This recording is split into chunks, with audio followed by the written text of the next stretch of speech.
पिता कटल से यार पिता बनले भतार प्यार कइल सफल हो गई कि पिता कटल से यार पिता बनले भतार प्यार कइल सफल हो गई।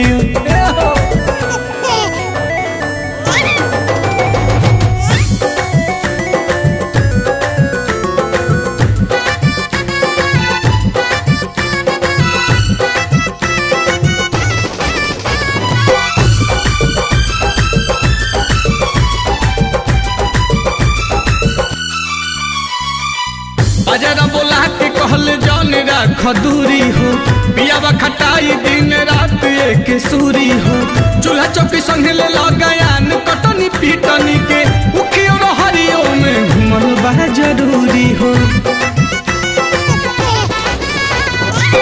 बाजारा बोला के कहल जान राख दूरी हो पियावा खटाई दिन रात एक सूरी हो चूल्हा चौकी संगे ले लगायान कटनी पीटनी के उखियो हरिया में घुमल बा जरूरी हो। नैहर में सिखबू तो ससुरा में टिकबू ओतने भेटाई माजा जतने परिकबू सच सुर हुआ ना ओकर कहल हो गई हो पिता कटल से यार पिता बनले भतार प्यार कइल सफल हो गई पिता कटल से यार पिता बनले भतार प्यार कइल सफल हो गई।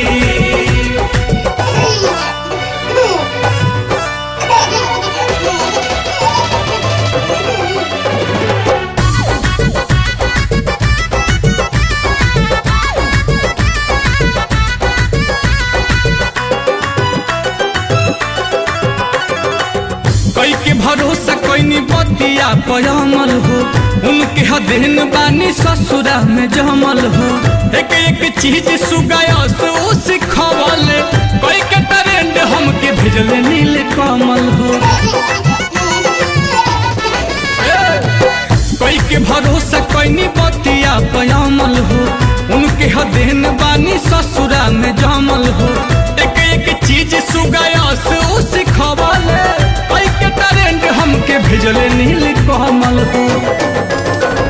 सोनू सुधा करके सको ना भइल रंग लाइल मेहनत यारवे के कइल मुँह बबुआ के ओकरे नकल हो गई पिता कटल से यार पिता बनले भतार प्यार कइल सफल हो गई पिता कटल से यार पिता बनले भतार प्यार कइल सफल हो गई।